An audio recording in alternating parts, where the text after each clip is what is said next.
Fifth semester DSC political সায়েন্সে তোমাদের last minute suggestion. এই মুহূর্তে আমি তোমাদের সামনে 6টা থেকে 7টি প্রশ্ন রাখবো। সেই 6 থেকে 7টি প্রশ্নের মধ্যে তোমাদের 3টে মডিউল থেকে কিন্তু 10 নম্বরের হুবহু প্রত্যেকটি মডিউল থেকে একটি করে কোশ্চেন তোমরা পেতে চলেছো।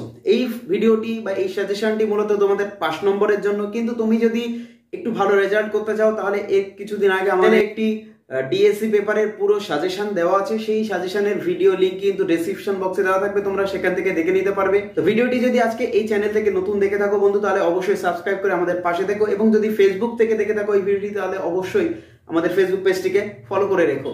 আর অতি অবশ্যই বন্ধুদেরকে কিন্তু এই মুহূর্তে ভিডিওটি শেয়ার করে দাও। আর একবার বলে রাখি, শুধুমাত্র 5 নম্বর তোলার জন্য কিন্তু আজকের এই ভিডিওটি। যদি ফুল সাজেশন পেতে চাও তাহলে অবশ্যই ডেসক্রিপশন বক্সে দেওয়া লিঙ্কে গিয়ে ক্লিক করো, তোমরা পুরো সাজেশন পেয়ে যাবে, এবং সেটা তোমাদের জন্য 50 নম্বরের সাজেশন হতে চলেছে। তো আশা করবো যে প্রশ্নগুলো দিয়েছে অত্যন্ত গুরুত্বপূর্ণ। তো দেখে নাও একবার সেই সাজেশনগুলো। তো দেখো বন্ধুরা, তোমাদের এখান থেকে আমি মাত্র 3টে মডিউল থেকে 2 থেকে 3টে করে কোশ্চেন রেখেছি, অথবা প্রশ্নগুলো কিন্তু অত্যন্ত গুরুত্বপূর্ণ। প্রথম প্রশ্নটি রেখেছি, ভারী শিল্পের ওপর ভিত্তি করে আধুনিক শিল্পায়ন সম্পর্কে গান্ধীর ধারণা ব্যাখ্যা করো। অত্যন্ত গুরুত্বপূর্ণ প্রশ্ন। এর অথবার প্রশ্নটি অত্যন্ত গুরুত্বপূর্ণ, বলছে পশ্চিমের আধুনিকতা সম্পর্কে গান্ধীজির সমালোচনাগুলো আলোচনা করো।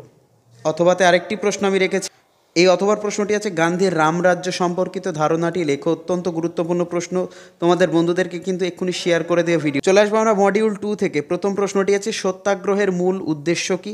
অথবাতে আছে, অন্তর্ভুক্তিমূলক উন্নয়নের ওপর গান্ধীজির ধারণা ব্যাখ্যা করো। এবং এরই একটা অথবা রেখেছি আমি এখানে, সর্বদাই আন্দোলনের মূল স্তম্ভগুলি কি কি। দেখো, এই সাজেশানে মনে হচ্ছে অথবার প্রশ্নগুলো অনেকটা বেশি, কিন্তু না, এই সাজেশানটা পড়ে গেলে এটুকু বলতে পারি তোমরা এখান থেকে 5 নম্বর তুলে নিতে পারবে। তো তোমাদের মডিউল 3 থেকে কি কি কোশ্চেন আছে একবার দেখিয়ে দেবো। মডিউল 3 প্রথম প্রশ্নটি আছে, দেখো এখানে 3 নম্বরে, যে সমাজ পুনর্গঠনে নারীর ভূমিকা বিষয়ক গান্ধীবাদী ধারণা আলোচনা করো। নারীর ভূমিকা বিষয়ক গান্ধীবাদী ধারণা সমাজ পুনর্গঠনে। অথবাতে একটি প্রশ্ন আছে কি না, গান্ধীজি কিভাবে রাজনীতির অঙ্গনে অনুপ্রবেশে সাহায্য করেছিল।